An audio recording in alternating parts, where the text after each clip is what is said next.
Hello, everybody. I am Betsy Bird, and thank you for joining us today for our panel, A Winning Personality. Today, we are going to play a little bit of a game show that I like to call Do I Know You? The rules of Do I Know You are simple. I'm going to ask deep, piercing, insightful questions about these four authors' main characters. Questions they should know about their own characters, but we'll see if they actually do. How are these characters going to do in dire situations, terrifying situations, situations that no person in their right mind would like to find themselves in? We'll be handling very arbitrary points to people as they answer, so that's perfectly fine. But first and foremost, let us meet our contestants and their characters. Number one, first up, we have Zoraida Córdova. She is the recent author of The Way to Rio Luna. She's won awards for her Brooklyn Bruja series, The Vicious Deep trilogy, and Star Wars: A Crash of Fate. She's also contributed stories to the New York Times bestselling anthology, Star Wars from a Certain Point of View, and Toil and Trouble, 15 Tales of Women and Witchcraft. Zoraida was born in Ecuador, and she was raised in Queens, New York. Zoraida, your main character in The Way to Rio Luna is 11-year-old Danny Monteverde, a boy who believes in magic. He knows that pixie dust is real, that wardrobes act as portals, and that rabbit holes lead to Wonderland. And most of all, he believes that his older sister Pilly is waiting for him somewhere in Rio Luna, the enchanted land in their favorite book of fairy tales. So my question to you today is this. Can you please tell me one fact about Danny that is not in the book? So everyone's going to get like a little insider information to your character. Okay, cool. Danny has really strange snack habits.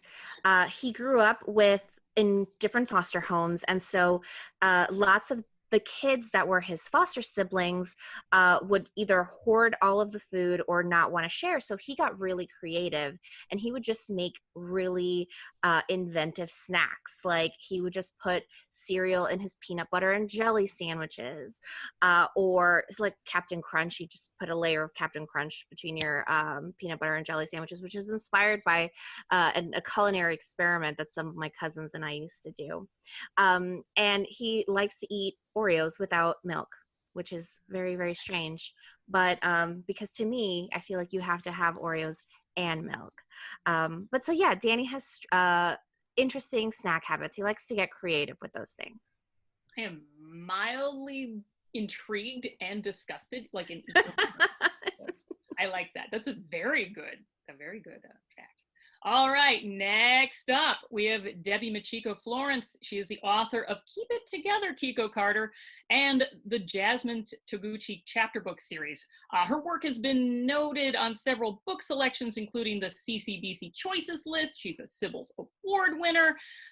She lives in Connecticut with her husband, rescue dog, rabbit, and 2 ducks. Debbi's main character is none other than Kiko Carter, who is in the Keep It Together, Kiko Carter. Kiko is a 7th grader. She's got 2 best friends, Audrey and Jenna. They are tight as can be, but then Audrey decides they need boyfriends before fall ball. Jenna is sick of caving in to Audrey's demands, and soon Kiko's besties are barely talking, leaving her caught in the middle. Now the friendship that she always thought was rock solid is beginning to crumble. So Debbi, my same question goes to you. What is the one thing about Kiko that only you know and that nobody else does? Oh, well, so many things. I want to start off by saying to Zoraida that I think Keiko and Danny would get along well with their snacking habits, but that is well known throughout the book. I think something that nobody else knows and that Keiko would not tell anybody is she really wishes she could be more like her best friend, Jenna Sakai. She admires how Jenna can kind of speak her mind and not care what other people think. Keiko really worries a lot about keeping the peace. She wants everyone to be happy. So she's very careful not to say things to hurt people's feelings and smooth things over. But yeah, she envies Jenna's ability to just say what's on her mind. I also admire that ability. Just what's on your mind. I think a lot of us admire that ability. So that is a very good choice. All right, number 3 up is Gilbert Ford. Gilbert Ford is the author-illustrator of How the Cookie Crumbled, and The Marvelous Thing That Came from a Spring, which was a best STEM book of the year. And he's illustrated the New York Times bestselling middle grade jackets. You've all read them at some point. Just trust me on this. You've read them at some point. He also did the award-winning picture book, Mr. Ferris and His Wheel. He lives in Brooklyn, New York, and his latest book is The Mysterious Messenger. And it stars 11-year-old Maria Russo. Her pseudo-psychic mother is Madame Destine, a bona fide con artist who will stop at nothing to swindle her customers into believing she can communicate with the dead. But Maria, unlike her mother, has a big secret. She really can communicate with the dead, most frequently with a ghost named Edward, who's been her only friend since she was a child. So Gilbert, my question to you, what can you tell us about Maria that nobody else knows? Nobody else knows that Maria would really like to have a dog. She's not permitted to talk to anybody in the neighborhood. She has no friends, but her mother has a pet named Houdini, who's the parrot that sits on her shoulder and mimics her every word. Maria would really like to have a dog, but her mom says that if she walks her dog, then people will talk to her and then it'll blow their cover. So she can't have one. Oh, that's so sad. That's a sad fact. Well, all right. So. That's right. Sad facts count too. That's perfectly good.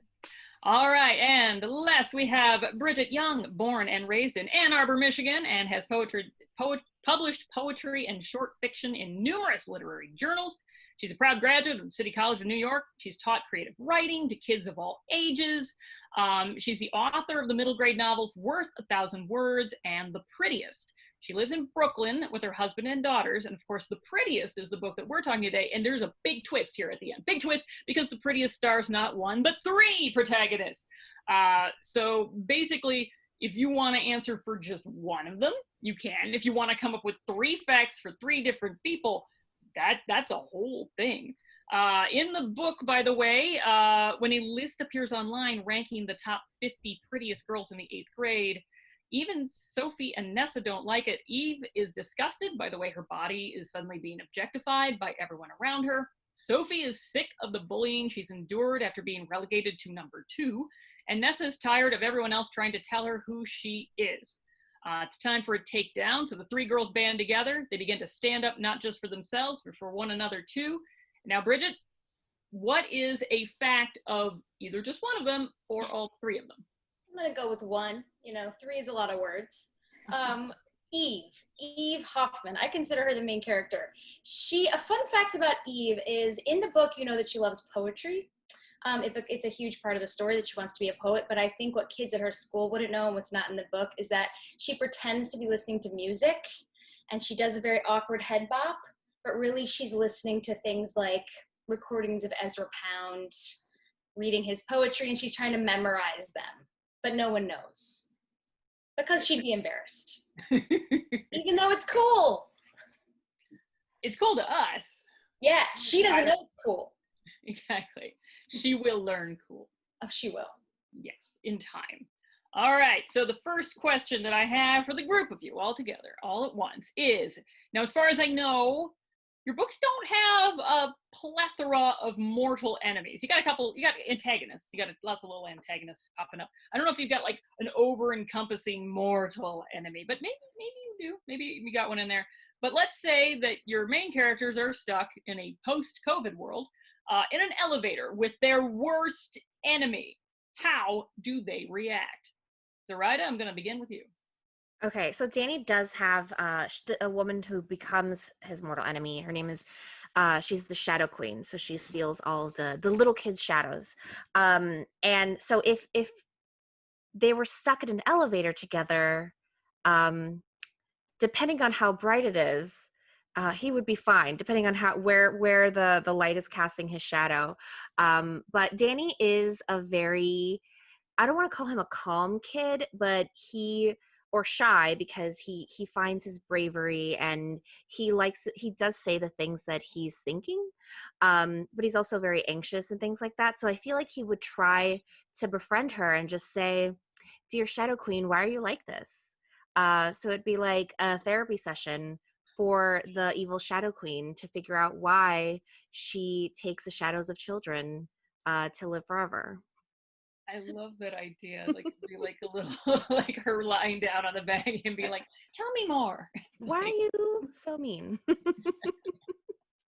That is great. All right, Debbie, you're next. Oh, okay. So I don't want to give anything away for those who haven't read the book, but let's say that Keiko's stuck in the elevator with this certain person who has made some kind of racist comments to her. And she, as you will not be surprised since I mentioned, she's a people pleaser and she doesn't like to speak up. So she's not said anything to this person. So if she was stuck in the elevator, she wouldn't say anything. But if this person made one of those comments, she'd probably in her head think of what she would want to say, but she wouldn't say it out loud. Oh, and you bring up a very good point that it could be giving away plot points to say who the mortal enemy is. So that's an excellent point. I hadn't thought about that. So thank you. All right, Phil, you're next. Oh, okay. So for Phil, the I'm sorry, Gilbert. I was like, Who's Phil? There's a pause. I don't know where that even came from. Gilbert, you're next. okay.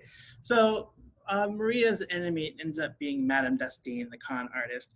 And in the book, she does get stuck in a tight space with Madame Dustine.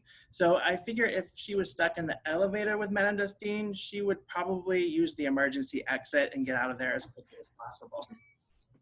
She'd climb through that little extra door. Press the call button or security. She'd call security. Pry the doors open. That's a good one.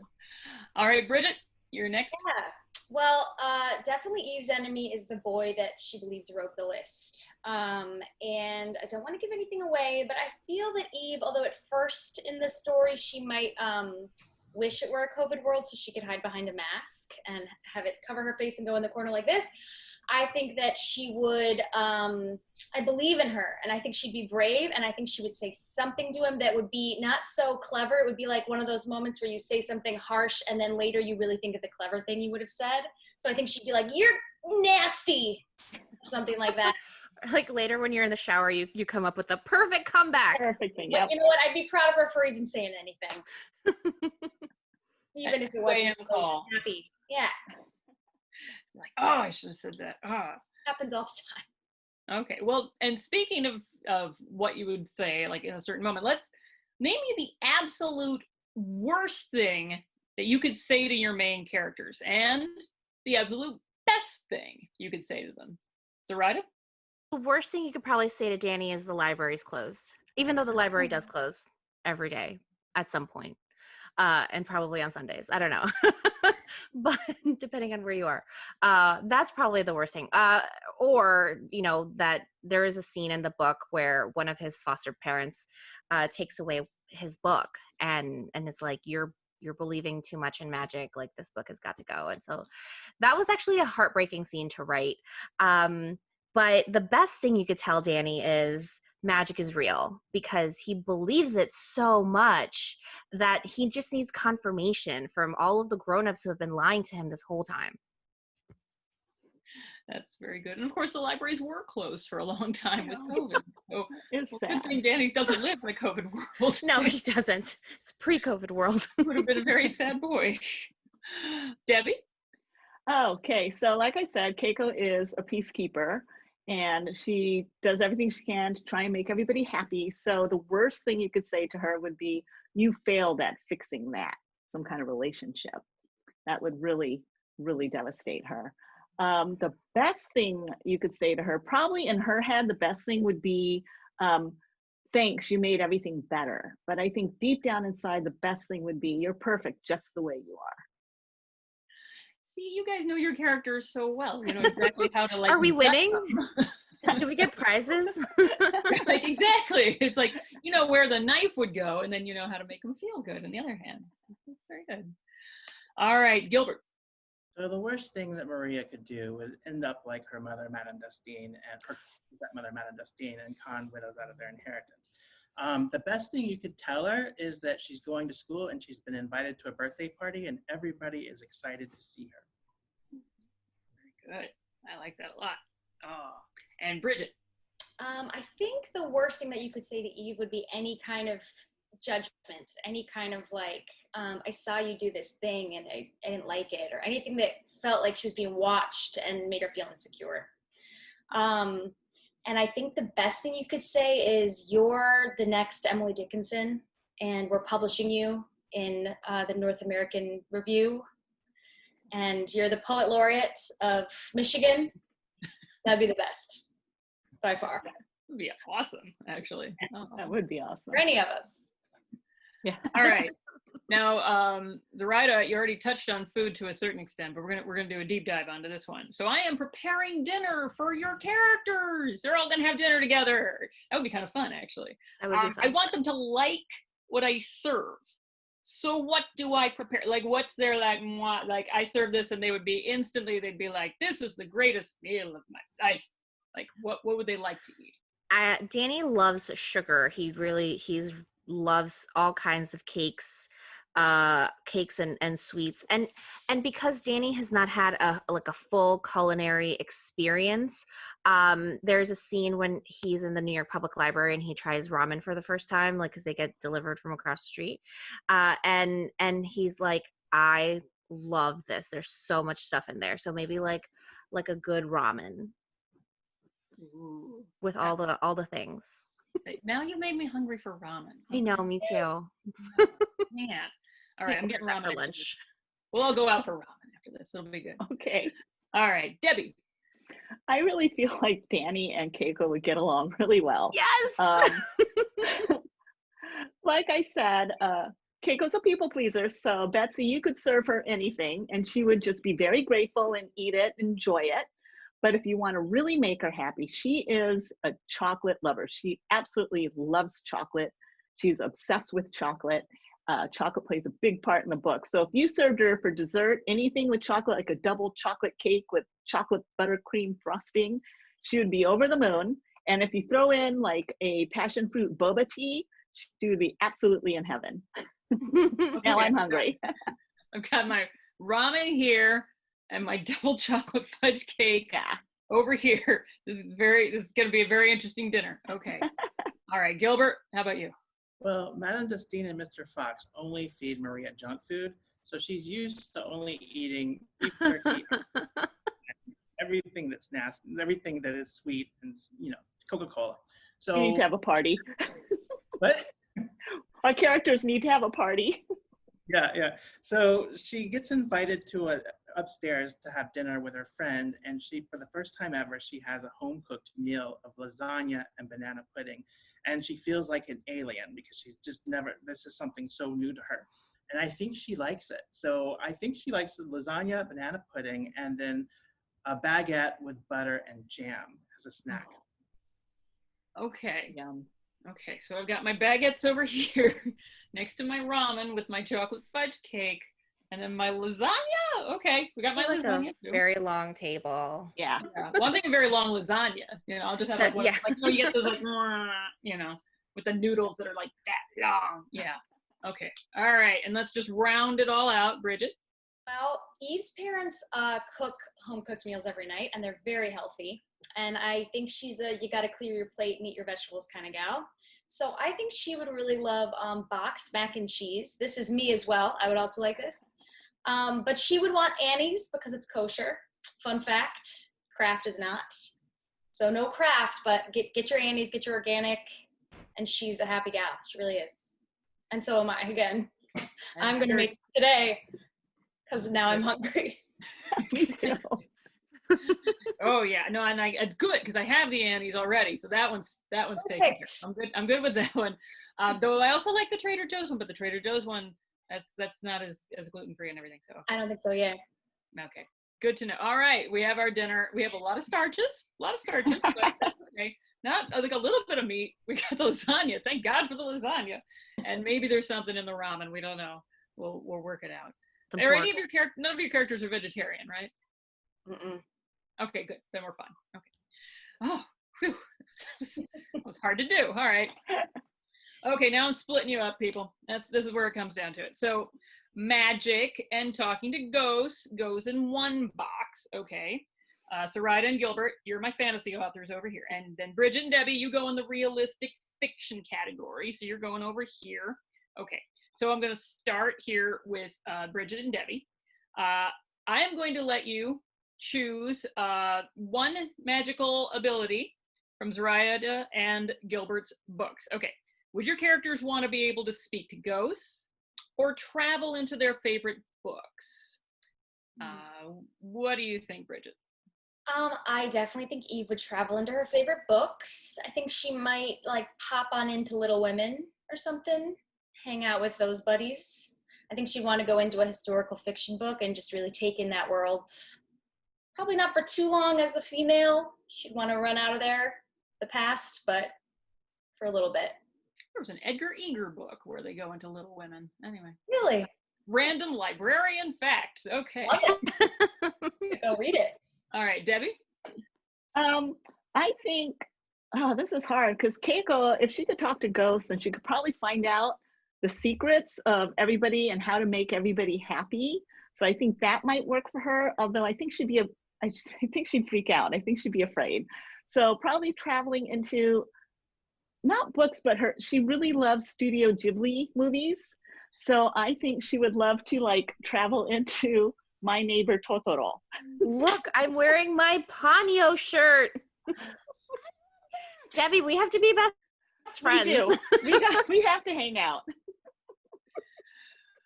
That was perfect. I just liked that. Oh, that's good. All right, now let's flip it all around. Okay, Zoraida and Gilbert, if your characters could live normal lives without any magic or any ghosts, would they want to? Zoraida, you're first. I don't, I don't think Danny would like that. I think that Danny would just be, although I have a character in my book named Llewellyn, and he is a jackalope. He's a 5 foot tall jackalope, so he's very scary to some kids. But he's also on the back of the cover of The Way to Rio Luna. And he's just chilling there. And he's a prince, and he's trying to escape his princely duties in his kingdom, in his fairy kingdom. And so I think he would like to just go into the real world and just have no magic and no ghosts and just be a walking, talking jackalope prince in New York. You would fit right in, and no one would. That would work. No one would. Yeah, no. Like cab drivers wouldn't even look at him twice. Oh, that's fantastic. All right, Gilbert. I think Maria would like to be a normal girl. And I think, the ghosts, if she didn't have ghosts in her life, but she had tons of friends and, went to school, I think she would be pretty okay. So there you go. Yeah, I get that. But there's a price to pay for the real world. And that brings us to our next question. How would your characters deal with the current pandemic? Would they like distance learning? Would they hate distance learning? Would they like masks? Would they hate masks? How would they deal with the current situation that we find ourselves in? Zoraida, why don't you start us off? Danny would. He does like rules. Not that he's like a very strict rule follower, because breaking into the library is definitely not a rule. Like definitely breaking a rule. But he would 100% want to do what's best for everybody, and he would want to accessorize his mask, like get a cool, like I have a Star Wars mask, I have a Baby Yoda mask, and I have a Captain America mask, because those are my favorites. And so I think he would want to get masks from different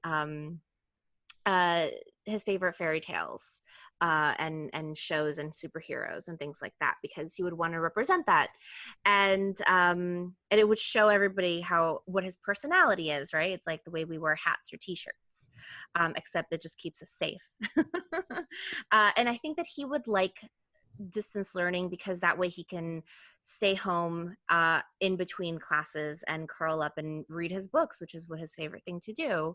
And if hopefully this is a world where he is reunited with his sister, but because he has yet to reunite with his sister in The Way to Rio Luna. So I think that's how he would deal with it.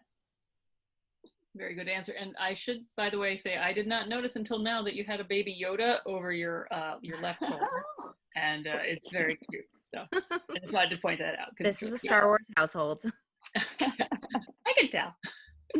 All right, Debbie. I think, well, Keiko loves her family, so she would not be super upset to shelter in place with her family, but she would be very upset not to get to hang out with her two best friends. They are everything to her.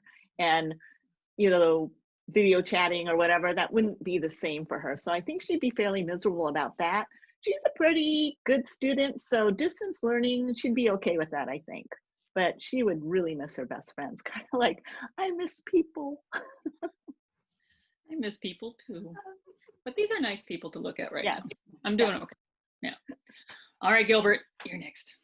Maria's homeschooled in the book, and I think the pandemic, she would be okay for the most part, except when she realizes she can't go to the library anymore, because that is the only place she is permitted to go. So once that settled in, I think she would be pretty upset. Also, I think like the seances themselves are not exactly distanced, and there's like a fan blowing air around, so it's just kind of not good for the pandemic. What would her mom do in the interim? That's what she. I don't know what they would do. They would have to. She'd probably have to reinstall the landline and have a psychic hotline. Oh yeah, psychic hotline. That would be very good. I like that. Very retro. Okay, Bridget. Well, I think that Eve would think that she would love remote learning and she'd be into the idea. And then I think the lonesomeness would probably take over. And I also think she would really dislike the effect of the camera on you all the time. I think she'd be really self-conscious. And I think that, just in general, such a stressful way to learn, I think, to have this gosh, it's hard enough to just be in a room with other people and then all of a sudden, you can also see yourself the whole time. That's a challenge. I think it would freak her out. Yeah. That is something I hadn't thought about. Yeah, if you're distance learning, you're literally looking at yourself all day long, which if you have a very vain character. Because you're in this private space. So people at school, sometimes you want that separation from your home and them, and then there's no separation. I think that would be very stressful for her. I think that's completely true. And I think it's probably very stressful for kids right now. Yeah. Good point. No doubt.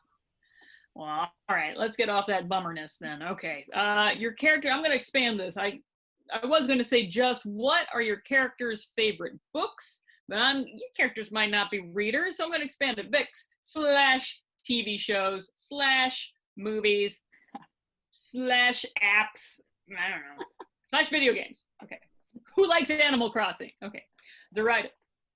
I think that my character would like anything that has to do with the new Teen Titans and superhero shows like that. Those are super cool. The graphic novels that are coming out from the DC superheroes as well, those are super fun, and they have the illustrations are just so good. I also think that Danny would like modern mythology fairy tales like the Percy Jackson books or Arusha and is it Arusha and the End of Time? I'm trying to remember the first title of the book.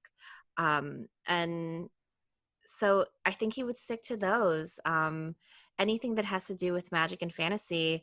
I feel like also now that Disney Plus is available, he would just be like, all right, now it's time to watch all the Disney versions of the fairy tales I love that are more gruesome. And The Mandalorian. And The Mandalorian. Oh, yeah. Absolutely. Of course. I think I could see him totally being into Beast Boy too. That makes sense. Okay. All right, Debbie. Oh, okay. So like Gilbert's character, Keiko loves dogs. And so she would, her favorite books mostly are nonfiction, any books about dogs. Particularly her new favorite is this book called Sniffer Dogs, about rescue dogs, and by Nancy Castaldo. And she also loves chocolate, so any books about chocolate, she would be into that. But since she threw in the whole movie thing, she would totally all the time watching all the Studio Ghibli movies. It's the thing she does with her two best friends. They watch all the movies together, and yeah, that's what she would be into. Very good answer. I like my Howl's Moving Castle. Yeah. All right, Gilbert. So Maria is only permitted to go to the library, and she doesn't really leave her neighborhood until she starts to follow the widow home to find the hidden treasure. So I think instead of movies or any kind of computer like YouTube video, she would probably enjoy books about travel, fiction books, anything that would be an escape for her from the life that she knows of conning widows. So, and I listed a whole bunch of them in the book that she enjoyed reading. So. Very good. You give me a second. Sorry, somebody's ringing my bell, and I. Okay. That's all right. Go answer. All right, Bridget. Okay. I think that Eve would be reading things that inspire her as a writer, and I was thinking that I feel like The House on Mango Street by Sandra Cisneros would be really inspiring to her because it mixes poetry and prose in this really interesting way, and I think she would read that. I think she'd also try and read books to make herself feel she's very smart, like Jane Austen, but I don't know if she'd like them. I think she'd be like, I like this, but there's a lot of marriage stuff. See that? I can see that. Yeah. She pride herself. I'm so sorry. I was not even expecting anything. It's quite exciting. Were there any packages? Did you get presents? Presents for everybody. So sorry. I didn't even order anything. My brothers. That's okay. All right, so I have I gave you a lot of these questions beforehand, but I had to work in one sneaky bonus question that you guys did not get, and it's not exciting at all, but I'm still gonna put it in here anyway, because as we mentioned before, we're living in a pandemic-y, COVID-y, virtual learning kind of age right now, which means a lot of us are doing a lot of sports at home and a lot of board games. So this one, out of the blue, if your character was into a sport or a board game, see, I'm mixing up. You can do either one, sportsy or board gamesy. Which one would they be into? Zoraida. I'm trying to think because Danny is not particularly athletic, but in the way to Rio Luna, he has to do a lot of running from place to place. So, so maybe some sort of, I don't know, track and field or something like that. So maybe when all his adventures are done, he's like, that running thing, I wasn't too bad. Maybe rock climbing or yeah, something, rock climbing, something like that. Well, yeah, sure. He's just prepping for his next adventure. Like, I'm gonna need to use this. Yep. I don't know when, but it's gonna happen. All right. Debbi. So in Keep It Together, Keiko Carter, she actually does. She's not very athletic either, but she starts playing basketball with some friends just for fun. So she likes doing that. And in her family, they have family game night. So they do play a lot of board games, but her mom's super competitive when it comes to Scrabble. So it's not as much fun. Sounds terrible. My uncle is super competitive, and no one will play with me. You ever play aggravation and like every time you land on someone else, Oh, you're like, yes. Yeah, exactly. I hated that game. It used to make me cry. Yes, it does. Make people cry. Okay, I'm not competitive. I don't know what you're talking about. Gilbert. Okay, so Maria and Sebastian discussed that they are not very athletic. If they did anything, they would run, true, because that's about all they do in the book. If they were to play some kind of card or board game, it would probably be tarot cards or something like that, where the spirits, like, telling your fortune. So cool. Ouija board. That would be awesome. Or tarot cards. Yeah, I like that. That's a good one. All right. And Bridget. I'm gonna say the game Euchre. Do any of you know this game? Yes. You're from Michigan, aren't you? Yes, I am. Yeah, you are. I'm from Michigan. Yeah. Give me some euchre. She'd be playing euchre all day, all night. She's got that. It's a card game. Oh yeah, techie theater kids. All we played is euchre and hearts. Yes, Mm-hmm. that's right. That's all it was. Yep. Mm-hmm. I'm with you. That's funny. I did not expect euchre to come up at any point in the conversation. Neither did I. Yeah, but it that sure makes was. me very happy. Okay, I can put that on my little thing. Like, did euchre come up today? Check that box. Yes. It did. After the ramen and the mac and cheese, you play a nice game of euchre. So. Exactly. All right. Let's move away from your characters. I like them a lot, but you guys are authors, and I'm just going to switch gears and ask you an authorly question. And my authorly question is this. As you can see, there are many books behind me. If you could have written yourself, no matter what it is, some book that some other person wrote, what book would it be? Zoraida?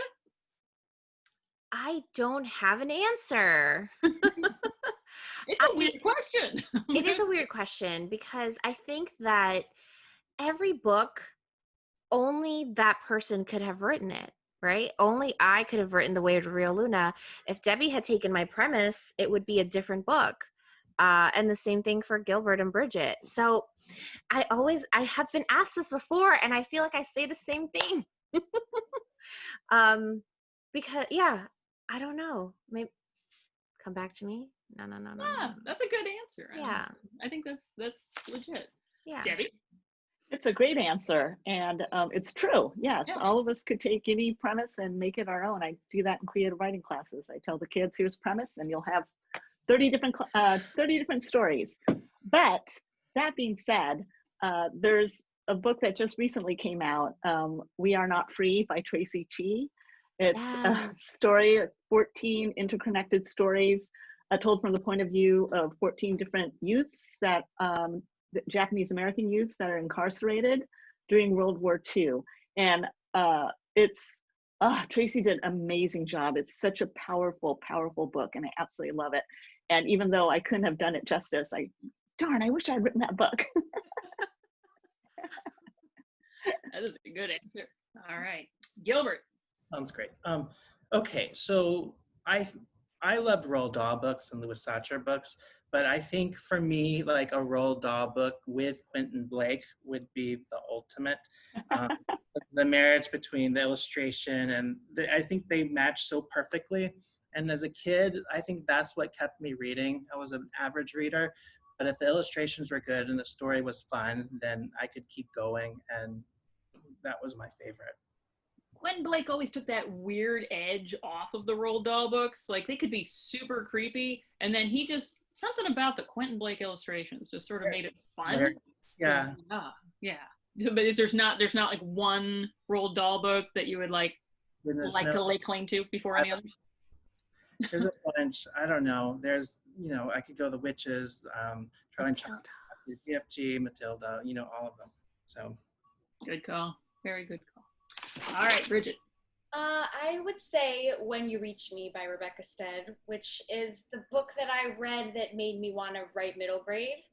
And I just think it's a perfect book. And she is one talented lady. And I want to steal her talent. Right? Just want to suck it right out of her. Yeah, exactly. Well, you all are incredibly, horrendously, horrifically talented people.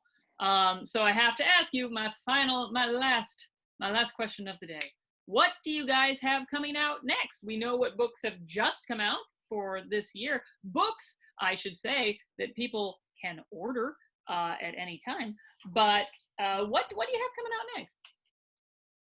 So I have The Way to Rio Luna just came out in June, so it's still fresh out in the world. I recently sold a new middle grade to my publisher, but I can't tell you about it because it's still a secret. But it's more magical. It's more magical adventures and more magical creatures. Very nice. I like the mystery behind it. Very good. All right, Debbi? Okay, just like Zoraida, my book, Keep It Together, Keiko Carter, just came out in May, so still fresh. But next summer, a companion book's coming out called Just Be Cool, Jenna Sakai, and it's told from the point of view of Keiko's best friend, Jenna. And Jenna has a motto. It's heartbreak is for suckers. And she just wants to make sure that heartbreak doesn't get to her. So even though her parents have been divorced and her dad moves out of the state and her boyfriend breaks up with her, she is just determined and focused not to let that affect her. But we know that it will. That's coming out next summer. How old is she? She is, 12 going on 13. All right, she's already wiped out all heartbreak. Yep, For the rest of her heartbreak life. is for suckers. Yep. Done. I Yeah. love it. I wish I had been No that way when I was feelings. 13. Take care of yourself, baby. That's good. All right, Gilbert. Okay, so Mysterious Messenger came out in July, and the next book that's coming out is something that I illustrated. It's called From Here to There, and it's about inventions that helped move society forward. It's written by Vivian Kirkfield, and it's a chapter book, but it's illustrated heavily as if it was a picture book. So it's about 80 or 90 pages, and it comes out in January. As far as middle grade goes, the second book under contract, I just sent in the manuscript. So I can't really talk too much about it, but it is another mystery. It does involve a boy in Queens who, his father works as a knife sharpening man in the knife sharpening van, and there's a kidnapping in it. So. Oh, good. Queens never gets enough love. We once tried to like put all the Queens books together in my library, and we found like 3. So yay, good. More love. For Queens. All right, and finally, Bridget. I am just in the writing process right now, and I am working on a book. Not ready to pitch it, but I'll just say it deals with intelligence and how we think of ourselves as being smart or not, and how smart other people are, and how there's competition over that in schools. And that's all I got. Just doing my pandemic writing. I love it. Yay, sounds good. And my children leave the room. That is key. Well, thank you, all of you. This was lovely. Now, if any of you people watching this would actually like to order the books that we have been talking about, you will note there is a little link below that you can use to order these books at this time. You can also please consider making a donation to the Brooklyn Book Festival, which is celebrating its 15th year of presenting free literary programming. So thank you very, very much to Zoraida, to Debbie, to Gilbert, and to Bridget. Thank you for joining me here today. Thank you, Betsy. Thank you, Thank you everyone. so much. Thank you for hosting.